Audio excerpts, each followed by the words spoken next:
egos. This subject, I say it like that because, stay with me, egos are our biggest traitor, closest to us. They don't always have our best interests at heart. They're not always there to build confidence. If anything, they're a facade of confidence. They keep you trapped in who you think you are, stop you from becoming who you want to be. They create these little sabotaging characters for certain points of your life to keep you stuck. So the moment you start to expand, that's why you feel a state of heightened anxiety. It's why you feel a state of heightened fear, which is connected to anxiety. It's why you want to run. But hold on, because sometimes we can this is where intuition is conflicted with ego, because intuition can be just as strong and you can be questioning your intuition. But this is where you need to know the difference between ego and intuition. Okay, when your intuition is speaking, which is your higher self, and when your ego is speaking, which is your lower self, the self that likes to keep you stuck.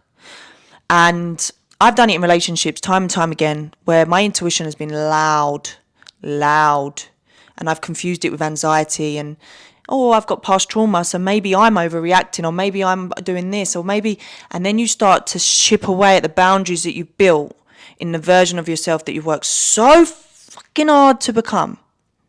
You start to chip away and downplay your intuition. Never again will I do that. Downplay your intuition and seep into those fears, the ego. You seep into it. You're repeating another cycle slowly. You're going into another cycle that the universe has presented to you to go, are you ready? Are you really ready to be who you want to be? To have what you want in that version of yourself? Are you ready? Or is fear, sabotaging, going to repeat because you're not ready to face those wounds? It's a hard truth to face, but our ego is fragile. And until we learn to put it in its place, make it feel safe, do the shadow work, and make that higher self, the intuitive intuition, which if you have, it's a gift. And that lower self, the ego, put it in its place. Stay true to your intuition and know when you're getting confused with your ego, because you'll know when something's right for you, because your nervous system will feel calm. You'll feel at peace. You'll feel abundant. You'll feel like you're attracting more rather than having your cup emptied. And I'm talking about this from a relationship point of view, a career point of view. You're always going to be between two versions of yourself. And that's where the conflict comes in. That's the conflict, nothing else. And you'll have relationships coming in, mirroring and magnifying that last little bit of healing you need to do. Or you settle in it and you repeat another cycle of where you lose all that version of yourself you worked hard to become. I had a big realization in a previous relationship that I got in. And it was a very short one. It was 2 months. Moved very fast again. I was repeating the same patterns where, if I'm being honest, I didn't have time to sit and think, is this what I want? I self-abandoned a little bit. And I just stepped into a role because I wanted something badly. Even if it was with the wrong person. Even if their values, their morals, their way of life, their characteristic didn't match up. It was what I wanted. I want to be in a relationship. I want this. I want kids soon. I want all the pressures of life get you to settle in something that you know is so wrong for you.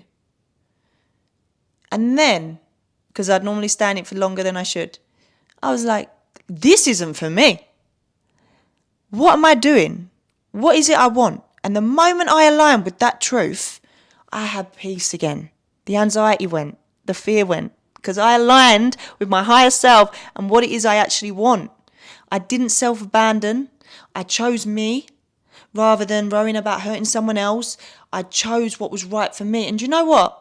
The right people who are meant to be in your life, friendship, romantic, will respect that.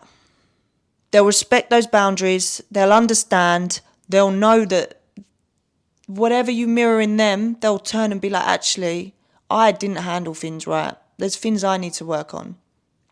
And they walk away in peace. The moment you have conflict, when you try and choose yourself, bye-bye. Wasn't for you. It was not for you, but your intuition knew it all along. Your intuition knew it all along. Your ego, on the other hand, is like, this is familiar. This chaos, this no peace, this is familiar. I'm comfortable in this. And your higher self's like, intuitively, no. I'm not aligned with this. This is my past. I'm not repeating it. Bye-bye. It's empowering. But just learn to differentiate when your ego is speaking and when your intuitive self is speaking. Look at the ego, name it, give it a name. Because normally it's a fucking arsehole and it's trying to hold you back. Higher self, that's you. That's you, the version of yourself that is trying to break through, that is trying to be heard, that you do not listen to. You let the anxiety, the fear, and the illusions of that completely shape your reality and quieten who you want to be. You aren't defined by who you think you are. Your ego might tell you so. You're defined by who you want to be, because once you start listening to that, you'll start trusting yourself. You won't self-abandon. You'll choose you more and more and more. And your reality will start to reflect that. Stay undefinable, guys, and you got this.